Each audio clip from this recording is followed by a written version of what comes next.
Welcome back, everybody, to the Birdies and Bourbon podcast. Hopefully you're joining us on YouTube today.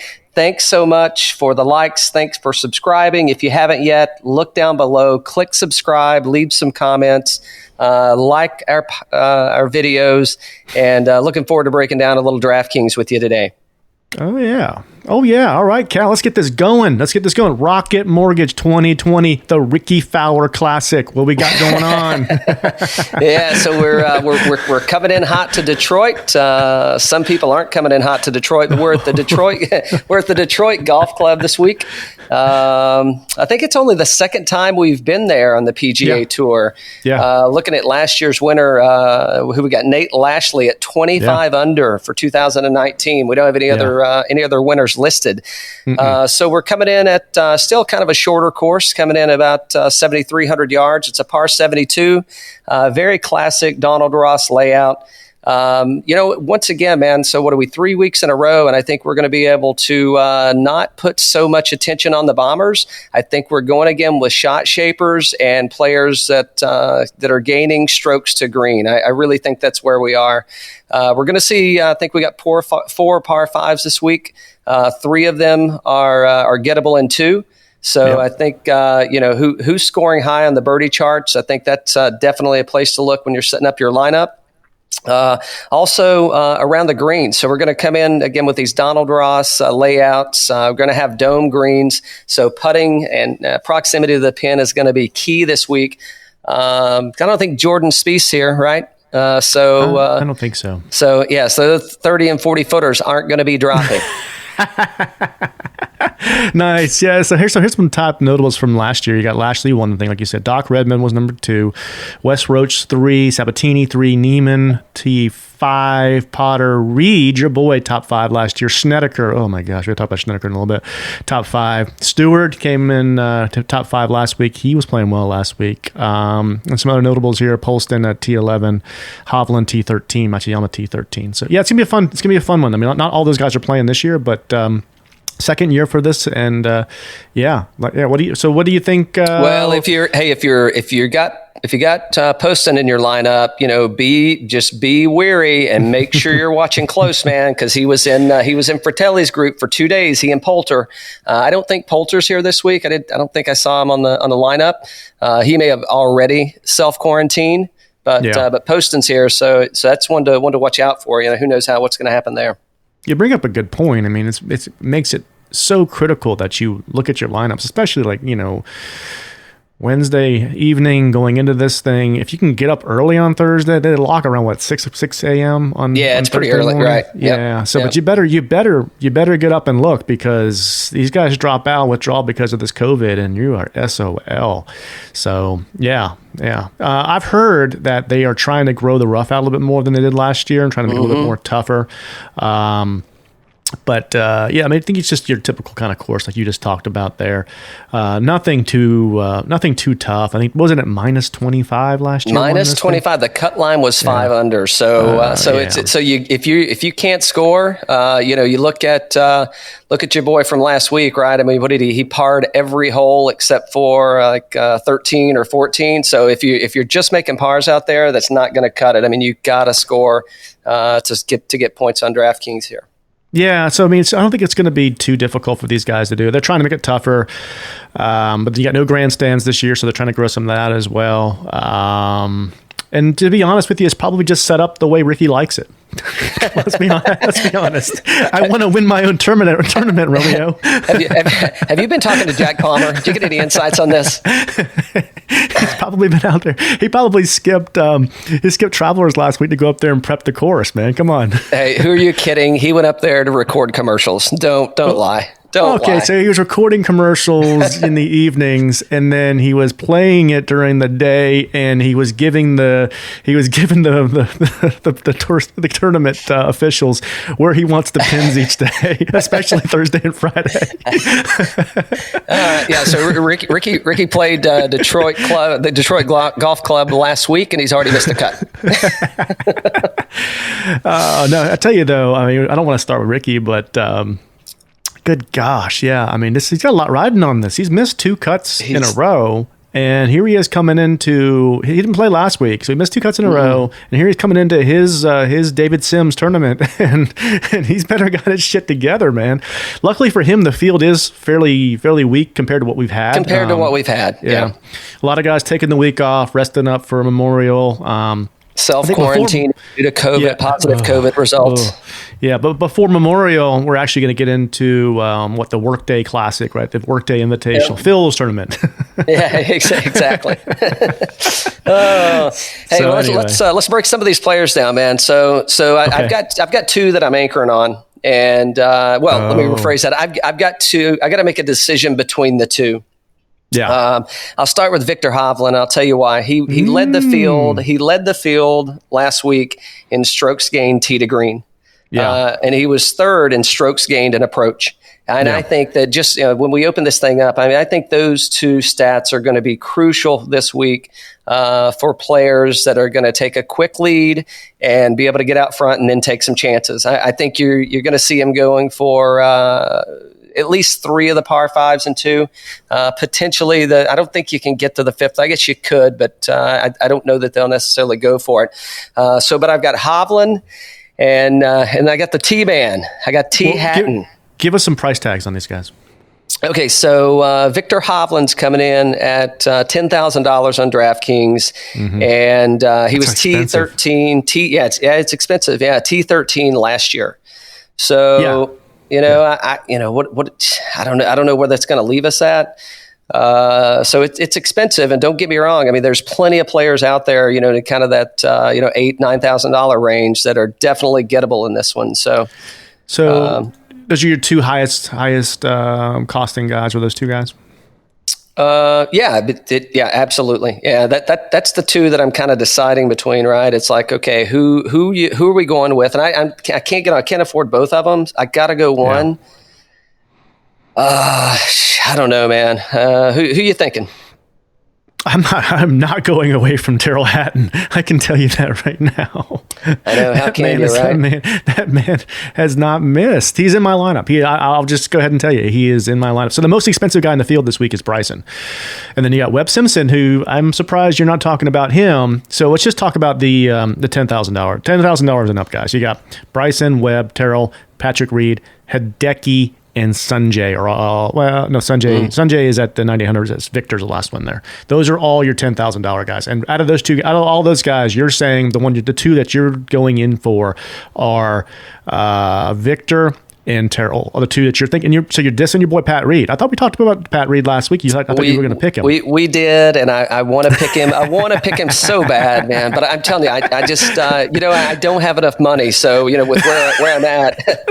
Hold on, scratch that. I'm picking Pat Reed. Who am I lying to? Of course, I'm putting Pat Reed in there. Of course, I'm putting him in. So my top two seeds. I've got. I got Hovland, and I got P. Reed. Okay, so you got top Hovland, 2. P. Reed. Yeah, who you got? So in those 2, then you're dissing Bryson, Webb, and Hideki. So I think Bryson. I think that guy's just played too much. I mean, this is his 4th week in a row, and obviously he's got the energy for it, right? He's packed the lunch. Yeah, no kidding. But I don't know if he can pull this off. So, what's the question? Is he going to play again next week? Because next week's kind of a tee up for Memorial, and that you get a free week of being able to play in the Workday Classic. So does he play again next week? I don't think so. I think he just sits out next week because in the following week's the Memorial. So I think he takes next week off and then comes into the Memorial is what I'm thinking. So I'm gonna check you right here. So you're saying the scientist is not going to take a give me in terms of being able to scout out a course for an entire week. That's what I'm thinking. What I'm thinking. I'm thinking. He's 3 weeks back to back to back. I'm thinking he's going to need some time off, man. He's going to need to refresh. And why is Webb not in your lineup? It's just so he was off last week. Did the rest do him good or not? I don't know. I mean, shit, he still could be a withdrawal. I mean, who knows? He's in, right? I mean, he submitted his ticket, but who actually knows what's going to happen, man? I think it's Maybe there's some changes, come Wednesday night, but as of right now, I can't go that way. So, I'm actually good. Too many other good players out there, man. I mean, there's too many people that play well at this course. That are hungry, that need to. Pat Reed being one of them, man. I mean, that dude, he's dying to get something right. So, and they're playing for the FedEx points, right? I mean, people are trying to make the playoffs. So, Webb's already in. Webb's going to make the playoffs. You got some other folks that are, I think, going to be a little hungrier than he is. Yeah. So, I mean, I think you got a good pick there with Pat Reed. I think Webb is very risky from the withdrawal. Not that you can't replace him at the last minute, but if you're building out a lineup, why are you going to put him in there? Because he's very risky from a withdrawal right now. So mine, I've got Tyrrell Hatton as he's my anchor, man. That guy is lights out, Mr. Lambo, the Hat Man. I am all in on Tyrrell Hatton. I know we're gonna do a bourbon review later in the week for Tyrrell for sure, but he is in my lineup and he is at $10,700. He's my number one pick. He won the Arnold Palmer. He played sixth in Mexico. He played great at Hilton Head, placing third. Took a week off, which is great. And then every time this guy plays, he's lights out. I think he might win this week. He's made 5 of 5 cuts. I mean, this guy is just insane. And I think you might see him. I think he's going to be in contention for some of these majors this year, man. I think this might be a breakout year for Tyrrell Hatton. For a guy that didn't have much notoriety going in because he doesn't play that much, man, he's turning some heads. He's turning got some it serious now. heads. Yeah, for sure. Yeah. For sure. So you picked 2. I got to pick one more. Yep. So my second one I've got is in the $8,000 range, and that would be Sabatini at $8,800. Sabatini finished 21st at RBC, 14th at Charles Schwab. Rocket Mortgage last week, he was a top 3. He's made of 11 of 14 cuts. I think the guy's playing really well. He did play Rocket, didn't he?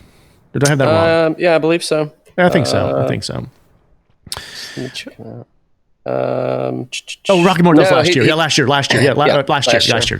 I was thinking he didn't play last week. He didn't play last week. Yep. So 21st at RBC, 14th at Charles Schwab. Took last week off, but last year he placed third, and he's been on fire. He's definitely in my line. But $8,800. What do you got?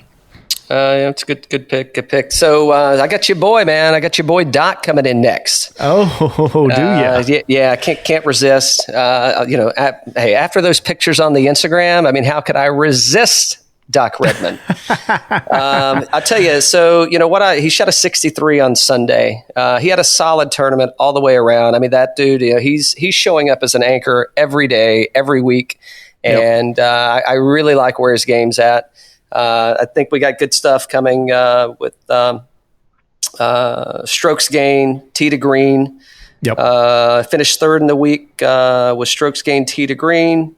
I mean, I think that's going to be crucial here. So I can't run away from that. 7 birdies, no bogeys. Everything. It's just full steam ahead. Everything's moving in the right direction for me from Doc Redman. He's in mine as well. He's coming at $8,500. He finished second here last year, 11th at Travelers. Like you talked about some of those tee to green statistics. He's been phenomenal. 21st at RBC. He was 58 at Charles Schwab, which means he's moving in the right direction. 14 of 18 cuts.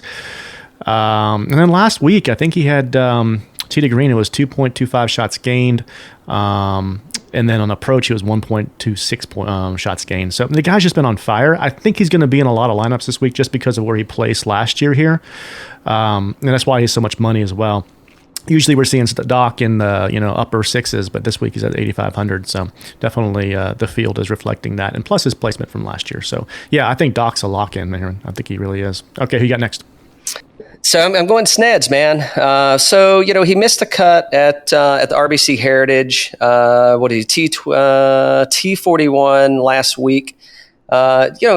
Decent. I think this course is going to set up well for him, though. I think with he's got the distance if he needs it. He's had some time off. Obviously he pulled out. He didn't play the first tournament back, did he? He didn't play the Charles Schwab. So I think I like Snedeker. I like him at this course. I think it's my sleeper pick right there. It's your sleeper. He's like $7,900. So in that price range, you are looking over Eric Van Rooyen, Brian Harmon. Alex Noren, Brendan Todd, Kisner, Grace, Varner, Stallings. Which I mean, I don't know, none of those. I mean, I think in that price range. I mean, I'm going with my gut on this one. I'm going Sneds. Okay. My next pick is Stewart at $7,400. He was T5 last week at the Rocket. Last year, T5 at the Rocket Mortgage, and then he was 20 at the Travelers, 52nd at RBC. He's made 14 of 18 cuts. Tee to green. He was at 1.4 shots gained. I think that was on Sunday. So, I like the way he's playing. I really like the way he's playing, and he's in my lineup. So here's who I've got next, and I may have to make some changes on this, but I'm sticking with it. Again, this is another gut play for me here. I'm going Nate Lashley. He's the champion. Won last year. I tell you, he has been a little shaky. I can't lie. I think he's missed. He missed the RBC cut. He missed the Schwab cut. He took off last week. So I'm kind of anchoring there on, is he gonna turn something around coming out of last week, with the week off, and obviously he plays well. I mean, he won the tournament there at 25 under, so that's he's scoring. Yeah. So that's kind of where I'm anchoring on him at. Hey, it's not a bad pick. I mean, obviously, people are going to say, can he go back-to-back? And did he just have a lights-out round or tournament last year? Obviously, he was making everything. I think, don't quote me, I don't have it in front of me, but I think he was like 7 or 8 shots gained putting and et cetera last year. So it was insane numbers. But I mean, just based off of that, we saw what happened this last week, with some of those past winners and what they were able to do, up there at Travelers. And some of these guys play these courses really well, and they just love it, and they're always in contention. So I don't think it's a bad pick. I don't know if he wins it again, but it doesn't even matter. I mean, if he plays well, that's what you really want, right? We don't need him to win. We just need him to play well. And, he's $6,600, so I kind of got to hit a price point there. Yeah. And out of that $6,600 bucket, nobody really, it's like, oh shit, I got to get them. So that's kind of my thoughts there. It's I'm just going with course experience, and I think that's where we wind up with Lashley. Okay, I got Gordan next at $7,300. Came in third at Travelers, played a great week. This guy's hungry, man. You're going to see great things from this fella. Putting and tee to green, you're coming in at 1.18 strokes gained and 1.64 shots gained. I liked what I saw last week, and I mean, how can you? This guy's he's got this pedigree. He's hungry. He wants that card. You're going to be talking a lot about him in the years to come. Don't you agree? Yeah, I think so, man. Yeah, good pick there. I mean, from the price point, nothing wrong with that. Who you got next? Up and comer, man. So picking Wesley Bryan. He's getting a lot of attention. Lots of chatter about this dude. We got a T24 and a T68 coming into this one. So, I mean, I think don't know a lot about him. But again, I need to hit a price point, and just with some of the the commentary that's coming out about Wesley, I'm kind of leaning for him to ride off the positive vibes he's getting. Yeah, it's a good pick. It's a good pick. A lot of chatter about him. My last one's Hubbard at $7,200. Travelers 37, RBC 33rd, Charles Schwab 43rd, 13 of 17 cuts made, striking the ball well on Sunday last week. Minus 1.45 shots on Sunday with regards to putting. So it just tells you, with that finish, it could have been even that much better. It tells you how well he was striking the ball. I like that. I think the putter will turn around. So definitely he's in my lineup this week. So let's talk about some notables, man. Why didn't you pick some of these guys? Yeah. So why didn't you pick Rickie Fowler? I told you he played last week. He already missed the cut. So I mean, we talked about this, right? And I tell you, at the charity match that they played, he actually looked really good. I mean, dude was. I mean, he's got those new irons in the bag, and we kind of gave him a hard time about it because he didn't have a single TaylorMade club in the bag. But I don't like what I see, man. I don't know what's not there for him, and he'll probably turn around and be lights out this week. But I just didn't like what I saw, man. It just I don't know, something about his game. It's just not there. Well, I guess it's because I haven't seen him play on the weekend. Yeah, exactly. That's what I was going to say. Is he's going through some swing changes. We know that he's got the new coach, etc. But he just is not playing that well. He missed 2 cuts in a row. What makes me think he's going to go play this one? It's a lighter field, so he's got that going for him. Thank God Jack put that in place. but yeah, I don't like what I'm seeing out of Rickie Fowler. I hope he does well. We like Rickie. We want him to do well. I just don't have the confidence in him right now. And this is his home turf. This is the David Sims tournament. There we go. I want to win my own tournament, Romeo. Exactly. All right. So why didn't you pick Sanjay? Come on, he's got to turn it around, man. Come on. I guess. I mean, you would think. I mean, the guy had such a hot streak going. It's just the inconsistency, man. I mean that he has been the most. So from where he was before the break, and where he's at now after the break, I mean, there is no consistency in his game whatsoever. I mean, he's just scraping together rounds as best he can, and I don't know what's what it is. I don't know what's throwing him off, but yeah, the inconsistency. I just can't anchor on it. Here's a guy I really wanted to put in my lineup, but I just couldn't. Is Lucas Glover's been playing great lately, man. And I passed him out. I passed him up. I put Doc in because Doc played really well there last year, and Doc's really been on fire the last couple of weeks. And the way he's trending so good. But I mean, Glover's has been lights out as well. Don't you agree?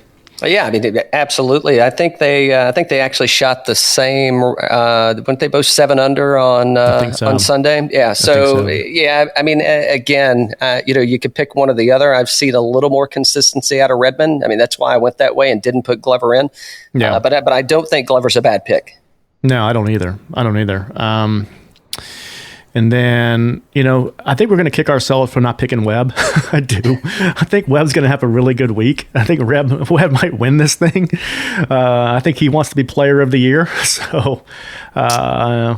Yeah. Well, let me tell you why Webb is a good pick at this course. So he's coming in second in par 5 scoring. And I think he's leading in birdies or better and par 4 scoring. So, but once again, I don't know what he's going to be. I don't know what he's going to look like coming in off of the break. I mean, hopefully the break did him good, and hopefully, everything tests out negative and he gets to play. But yeah, I mean, he's top five leaderboard. I mean, it's just, he's expensive this week, man. He is expensive this week. Kevin Na is another guy I'm probably going to kick myself for not picking. He played really well last week. He started at Colonial really, really soft coming off. He won that the year before, and then he didn't make the cut, I don't think. And but last week he played really well, and it's trending in the right direction. We might kick ourselves there as well. Yeah, he came in, what did he finish? The solo 5th last week at River Highlands. Yeah, I mean, he all in all, he looked sharp, man. There's... Again, I don't think I can give you a reason why I didn't pick him. It's definitely not his performance, just price. I think he's around like $9,000 or plus. Yeah, he's $9,100. It's tough because you got other guys in that range. I mean, from around that upper nines, we didn't talk about it a minute ago, but upper nines, you got Sanjay, Fowler, Finau, Watson, Na, Scheffler. Harris is not playing. Sabatini, Polston, or those guys are getting the $8,700 mark or whatnot. But yeah, in that $9,000 range, I mean, Kevin Na's right there, right? So if you're going to take somebody in that range, and I took Sabatini at $8,800. I didn't take anybody in between $9,000 and $10,000 this week. I stayed away from that range. But if you were going to take somebody there, I think I probably would have taken Kevin Na this week. Yeah, playing good for sure. Yeah. But anything else we want to cover before we close this thing out? Let's see. I think we're pretty good shape. I need Sneds to putt well this week, man. I need him to putt really well. That's the thing that scares me about having him in the lineup is if he doesn't come in with a hot putter, that's everybody that you just mentioned. I'll be kicking myself that I didn't, that I had him in the lineup. So that's the one I would say out of your lineup. That's the one that scares me the most is Snedeker, man, because he had some things going on a couple of weeks ago. We thought maybe he had the COVID, and obviously he didn't come out. He didn't come out, guys. He did not say anything about that, and they would have. Obviously, they would have. with all of the people that are coming out with it now or whatnot, they would have definitely said he had it. But that's a little sketchy, man. That's a little sketchy. It's so far early. But you know what? I love it. You're going for it. You're going for it. I'm taking a risk, and I think he's going to be. I think he's going to be low. It's a low percentage of play here. So I think that that's another thing. It's looking at who's everybody else picking. Trying to pick a little outside of the box on this one. Hoping those guys show up and score. So give us a rundown real quick. Go through your list. And the prices just real quick for us. Yep. So I got Hovland at 10,000. Well, I got P. Reed at 10.5, Hovland at 10, Redman at 85, Snedeker at 79, Lashley at 66, and Bryan at 65. How about you? Okay, and I got Hatton at 10.7, Sabatini at 8,800, Redman at 8,500, Stewart at 7,400, Gordan at 7,300, and Hubbard at 7,200. Yeah. So I don't know. I think these are some pretty good lineups. Yeah, I feel good about it, man. There's a couple of that if they play well, we're in good shape. I guess you could say that for anybody. But I think there's enough history there. Wes Bryan, it'll be interesting to see what he does. I mean, he's been scoring really well as far as fantasy points go. So it'll be interesting to see. Yeah. Other than that, man, I'm looking forward to a little exhibition match tomorrow. Yeah. What are they playing just straight up, or what are they playing? Are they playing skins? What are they doing? Do you know? I did not see that. It didn't give that information, so I'm imagining that it's straight. I don't know. Yeah, it's gonna be fun. I love that. Bubba's playing. He's gonna be great. He's gonna be great with Varner. It's gonna be a lot of fun. I'm so glad they're doing stuff like that. I mean, it makes it so much fun. Yeah, and it gives us something to do on. Hey, it gives us something to bet on. It gives you something for you and me to bet on Wednesday morning or Wednesday afternoon. We'll have to take a look and see if they've got a pool out there for that one. So yeah. So what else we got coming up this week on the pod? So we got an equipment guy coming in, Moxie Sticks. He's coming on to chat a little golf with us. Yep. I think that's the only guest we've got coming in this week, being the holiday weekend. So I'm sure we'll get a couple more things out. We'll get a review out maybe Thursday night or Friday morning sometime. Yep. And outside of that, I think that wraps us up for the week. How about you? We got, no, not from a guest that does, but we've got, I think we're going to do some product reviews. I think you're going to review. Yep. I think we are going to drop a couple of product reviews, maybe, a couple of maybe 3 to 5 minute product reviews on the tube. So, yeah. And then the bourbon this week, apparently you've got something nice in store for us. You got, who is the Tyrrell Hatton of bourbon? The Tyrrell Hatton of bourbon. I don't pull it off the shelf a lot, but when I do, it packs a hell of a punch. I love that. I can't wait to see that later this week. All right, guys. Hey, thanks everybody for tuning in. Make sure you subscribe. Let us know in the comments what you like, what you don't like. Ask Cal why he shaved that beard. He looks better with it. Just like Michael. Just kidding. All right. We'll close this one out. Everybody, cheers. Cheers.